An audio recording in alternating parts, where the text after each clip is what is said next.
सत्र इसलिए किया जा रहा है कि उनके हिसाब से नारियों के वंदन में कुछ कमी हो गई इसलिए।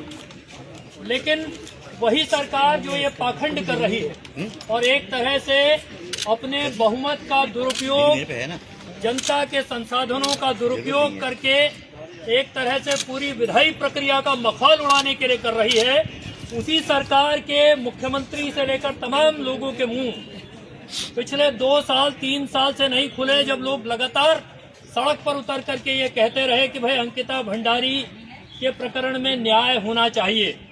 और न्याय का ये सवाल 2025 में जब 3 लोगों को अदालत ने आजीवन कारावास की सजा सुना दी, उसके बाद भी न्याय का सवाल बरकरार है। और वो न्याय का सवाल इसीलिए बरकरार है, हमारे साथियों ने जिक्र किया कि अगर आप अदालत के फैसले को भी पढ़ें तो अदालत का फैसला कहता है कि हत्या का कारक वीआईपी है। कुछ वीआईपी थे जिनको स्पेशल सर्विस देने से इनकार करने के लिए हत्या की गई।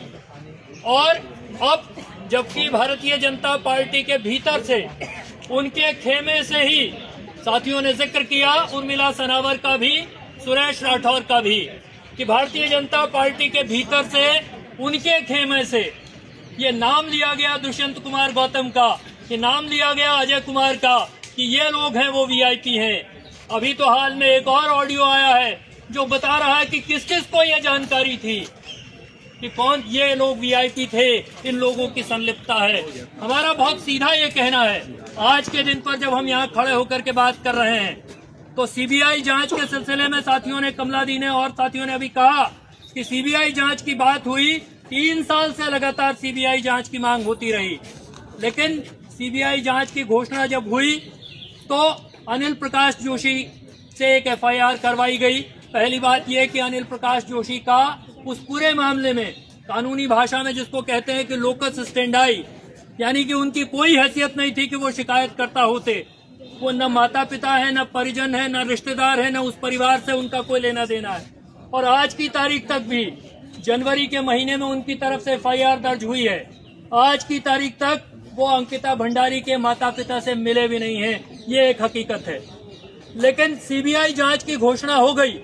2 फरवरी को सीबीआई ने केस अपने हाथ में लिया और 2 फरवरी से 2 मार्च भी बीत गया, 2 अप्रैल भी बीत गया, 2 मई आने वाला है। लेकिन सिवाय उस कागज के कि सीबीआई ने केस अपने हाथ में लिया, इसके अलावा कोई जानकारी आज के दिन तक उस सीबीआई जांच की नहीं है। तो जाहिर सी बात है कि सीबीआई जांच इस बात के लिए हुई कि लोगों की आंखों में धूल झोंका जा सके, उसकी घोषणा सिर्फ इस बात के लिए हुई। उसके बाद अमित शाह देहरादून, हरिद्वार जा चुके, रैली कर चुके। उसके बाद प्रधानमंत्री 2 बार देहरादून जा चुके, उत्तराखंड जा चुके। लेकिन बाकी सारी दुनिया के सवालों पर वो बोलते हैं, अंकिता भंडारी के न्याय के सवाल पर नहीं बोलते।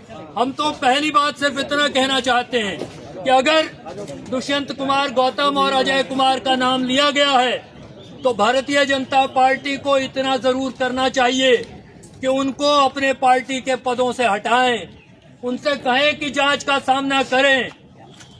नैतिकता का तकाजा तो यही है, लेकिन नैतिकता जैसा शब्द लगता है कि भाजपा की डिक्शनरी में है नहीं, इसलिए उनको इस बात से फर्क नहीं पड़ रहा है। लेकिन हम इस बात को भी आपसे कहना चाहते हैं, मैं आपसे बस थोड़ी सी बात और कहना चाहता हूं, वो ये है कि आज के दिन पर एनसीआरबी की रिपोर्ट है, जो लेटेस्ट रिपोर्ट, वो कह रही है कि हिमालयी राज्यों में महिला अपराधों में उत्तराखंड पहले नंबर पर आ गया है। ये हमारे लिए अफसोस की बात है कि हम जिस उत्तराखंड को एक शांत प्रदेश के तौर पर देखते थे, आज के दिन पर वो आए दिन अपराधों के लिए या फिर सांप्रदायिक उन्माद और उत्पाद के लिए जाना जा रहा है। हमारे मुख्यमंत्री की एक ख्याति हुई, अमेरिका के एक थिंक टैंक ने कहा कि सबसे ज्यादा घृणा वाले भाषण देने वाला आदमी पुष्कर सिंह धामी है 2025 में पूरे हिंदुस्तान में। तो आज के दिन पर ये उत्तराखंड की हालत हो गई है। और मैं आपसे कहना चाहता हूं कि जब बेटियों, बच्चियों, महिलाओं की सुरक्षा का सवाल है, तो उसी 2022 में 1 सितंबर 2022 को अल्मोड़ा जिले में जगदीश चंद्र की बर्बर तरीके से हत्या हुई। क्यों? क्योंकि उसने एक सवर्ण लड़की से दलित होते हुए अंतर्जातीय विवाह किया और उस बात की तो चर्चा भी नहीं हुई। आज वो महिला किस हालत में है, वो लड़की किस हालत में है, उसकी तो चर्चा भी नहीं हो रही। महिलाओं से, बच्चियों से बलात्कार के नित नए मामले, नित नए किस्से लगातार सामने आते हैं और सरकार मुंह में दही जमाए हुए बैठी रहती है, या एक तरह से अपराधियों को उनका संरक्षण है, अपराधी उनके संरक्षण में फलते फूलते हैं। इसलिए ये जो संघर्ष है, ये अंकिता भंडारी का संघर्ष इस बात के लिए भी है कि भाई पढ़ लिख करके नौजवान बेटे बेटियां, नौजवान बच्चे बच्चियां बाहर जाएंगे तो उनके साथ क्या होगा।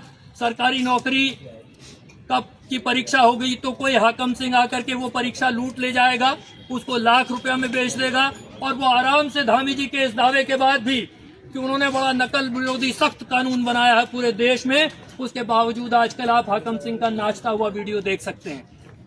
तो सरकारी नौकरी का ये होगा, और प्राइवेट नौकरी करने जाएंगे तो वहां कोई वीआईपी, तथाकथित तरह के वीआईपी बैठे रहेंगे जो लड़कियों को, बच्चियों को जिस्म फरोशी की गलाजत में धकेलने के लिए तैयार रहेंगे।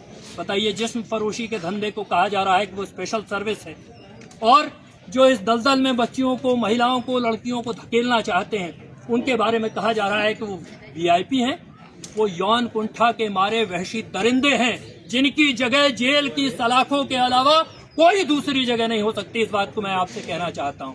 इसलिए ये अंकिता भंडारी के न्याय का संघर्ष उत्तराखंड के भीतर किस तरह के हालात बनेंगे, इसका संघर्ष है। महिलाओं, बच्चियों के लिए उत्तराखंड सुरक्षित रहेगा कि नहीं रहेगा, इस बात का संघर्ष है। इसी तरह के संसाधनों की लूट होगी, और संसाधनों की लूट के बाद वहां इस तरह के वहशी दरिंदे पनपेंगे जिन पर वीआईपी का लेबल चस्पा किया जाएगा। ऐसा उत्तराखंड कम से कम 2.5 दशक के बाद हम बर्दाश्त करने को तैयार नहीं, हम स्वीकार करने को तैयार नहीं है। और इसीलिए 3 साल के बाद भी न्याय के लिए संघर्ष लगातार जारी है, न्याय के लिए लड़ाई लगातार जारी है। सरकारों ने, भाजपा की सरकार ने, पुष्कर सिंह धामी और नरेंद्र मोदी की सरकार ने बहुत साफ तौर पर कहना है कि उन्होंने बहुत कोशिश की कि इस पूरे मसले को पीछे धकेला जा सके, लेकिन ये बात पीछे हटेगी नहीं जब तक कि अपराधियों को जेल की सलाखों के पीछे नहीं धकेला जाता। भारतीय जनता पार्टी कोशिश कर ले, नरेंद्र मोदी कितना कोशिश कर ले, लेकिन ये आंदोलन, ये लड़ाई थमेगी नहीं। ये तो चलेगी जब तक कि अपराधी जेल की सलाखों के पीछे, कानून के कटघरे में नहीं खड़े किए जाते। हम सब लोग मिलकर के इस लड़ाई को आगे बढ़ाएंगे, इस लड़ाई को जिंदा रखेंगे। इस उम्मीद के साथ आप सभी का बहुत बहुत धन्यवाद। इनकलाब जिंदाबाद। धन्यवाद साथियों। में